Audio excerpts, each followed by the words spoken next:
आज की जो कहानी मैं आपको सुनाने जा रहा हूँ, ये सब कहानी से बिल्कुल अलग है। ये कहानी ज्ञान से परिपूर्ण है। ये कहानी बहुत ही महत्वपूर्ण है। ये कहानी है 4 युगों की। हो सके तो कहानी को पूरा सुनिएगा। इससे पहले अभी तक आपने हमारे चैनल को सब्सक्राइब नहीं किया है तो सब्सक्राइब कर लें। चलिए कहानी शुरू करते हैं। एक बार एक गांव में एक साधु रहता था जो भगवान पर बहुत विश्वास रखता था। यह बार वह साधु पेड़ के नीचे बैठा था और भगवान को याद कर रहा था तो अचानक वहां बाढ़ आ गई। चारों तरफ पानी ही पानी। सब लोग अपने आप को बचने के लिए ऊपर पहाड़ की तरफ भागने लगे। उनमें से एक आदमी देखा कि इस हालत में भी साधु जी भगवान की तपस्या कर रहे हैं। वह सोचा कि ये अपने आप को बचने के लिए कहीं जा क्यों नहीं रहे हैं, तो उसे साधु से बोला, अरे आप कहीं जा क्यों नहीं रहे हो? आप भी मेरे साथ ऊपर पहाड़ की तरफ चलो, नहीं तो डूब जाओगे। साधु बोले, अरे हमें क्या होगा, मैं भगवान की इतनी तपस्या करता हूँ, मुझे कुछ नहीं हो सकता, मुझे भगवान अपने आप बचाएगा। धीरे धीरे पानी साधु के कमर तक आ गया। अब लोग वहां से नाव लेकर निकलने लगे तो उनमें से एक ने साधु से कहा, अरे पानी आपके कमर तक आ गया है, आप हमारे साथ चलो। तो साधु ने कहा कि नहीं नहीं, भगवान मुझे अपने आप बचाएगा। और वह नाव वाला भी वहां से निकल गया। कुछ देर बाद पानी इतना बढ़ गया कि साधु के सर तक पहुंच गया और अब लोगों को बचने के लिए हेलीकॉप्टर निकलने लगे। एक हेलीकॉप्टर साधु के पास आया जो कि आखिरी हेलीकॉप्टर था। साधु के पास नीचे रस्सी फेंकी और बोला, इसे पकड़ो और ऊपर आ जाओ, नहीं आप डूब जाओगे। यह आखिरी हेलीकॉप्टर है और आपके पास में दूसरा कोई रास्ता नहीं है बचने के लिए। साधु ने कहा, यह रस्सी वापस ऊपर खींच लो और आप चले जाओ, मुझे भगवान के ऊपर पूरा भरोसा है, वह मुझे बचा लेगा। पानी काफी ऊपर आ गया, पेड़ डूब गया और साधु की भी डूबने से मौत हो गई।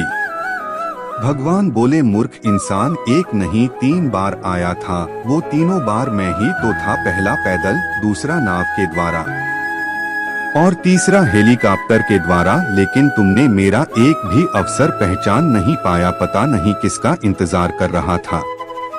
इस तरह से जिंदगी में हमें ऊपर वाला बहुत से मौके देता रहता है, लेकिन हम सब उस मौके को ठुकराकर पता नहीं किस चीज का इंतजार कर रहे होते हैं कि वो होगा तभी मैं करूँगा, और इस बात पर अड़े रहने से एक वक्त के बाद वो मौका हाथ से निकल जाता है और हम कुछ नहीं कर पाते हैं। अगर दुनिया का कोई सबसे बड़ा मोटिवेशन है तो वो है आपके हालात, आपके फैमिली के सिचुएशन। ये चीज जो आपसे करवा सकती है ना वो और कोई पावर आपसे नहीं करवा सकती। पैसों का लालच वो आपसे नहीं करवा सकता जो पैसों की कमी आपसे करवा सकती है। आपका कभी कभी मन करता होगा ना कि ये खरीद लूं, लेकिन सिर्फ पैसों की वजह से उन ख्वाहिशों को मारना पड़ता है। मन करता होगा ना कि यार ये खा लूं, लेकिन फिर पैसों की वजह से मुंह मोड़ना पड़ता होगा। सोशल मीडिया पर आप दुनिया भर के नई नई चीजों को देखते होंगे और जब वहां से बाहर आते हो अपनी जिंदगी में देखते हो तो कुछ नहीं है। मन किया कि कहीं जाने का और जाने के लिए गाड़ी ही नहीं है, और गाड़ी है तो पेट्रोल का पैसा नहीं है।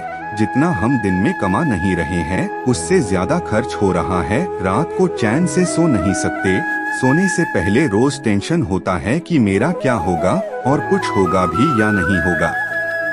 आपके जो पेरेंट्स हैं वो खून पसीना बहाकर काम कर रहे हैं और वो भी सिर्फ थोड़े से पैसों के लिए, जिसमें आप सिर्फ सरवाइव कर पा रहे हो। वो कमाने के लिए दिन रात कितना कुछ सहते हैं। कभी कभी मन नहीं करता होगा, माइंड थक जाता होगा, पूरी बॉडी थक जाती होगी, कई लोगों की बातें सुननी पड़ती होगी, लेकिन फिर भी वो करते हैं। क्यों? क्योंकि उनके हालत उनसे करवा रहे हैं। बहुत लकी इंसान हो तुम अगर तुम्हारे पास कुछ नहीं है तो, क्योंकि यही वो टाइम है जो तुम्हारे पास खोने को कुछ नहीं होगा सिवाय पाने के लिए। और जब इंसान अपने दम पर जमीन से उठकर आसमान की ऊंचाइयों को छूता है ना, तो उसकी वैल्यू बहुत ज्यादा होती है। इस दुनिया में लोग उसे ही पसंद करते हैं जो जमीन से उठकर आसमान की ऊंचाइयों पर अपने दम पर जाते हैं। इसीलिए लकी हो तुम अगर तुम्हारे पास कुछ नहीं है तो, और यही वो वक्त है जब तुम कुछ भी कर सकते हो, कितना भी बड़ा कर सकते हो और इतना कुछ पा सकते हो अपने जिंदगी में जितना दूर दूर तक किसी के पास में नहीं है। बदल जाओ वक्त के साथ या फिर वक्त को बदलना सीखो, मजबूरियों को मत कोसो, हर हाल में चलना सीखो, खुद से जितने की जिद है, मुझे खुद को ही हराना है, मैं भीड़ नहीं हूँ दुनिया की, मेरे अंदर एक जमाना है, ख्वाहिशों का कैदी हूँ, मुझे हकीकतें सजा देती है, आसान चीजों का शौक नहीं है, मुझे मुश्किलें मजा देती है, जिंदगी मुश्किलों से भरी हुई है, हौसला हमें अपने अंदर भरना है, मुश्किलें हर इंसान पे आती है, बस कोई निखार जाता है तो कोई बिखर जाता है, एक अलग पहचान बनाने की आदत है मेरी, तकलीफों में भी मुस्कुराने की आदत है मेरी।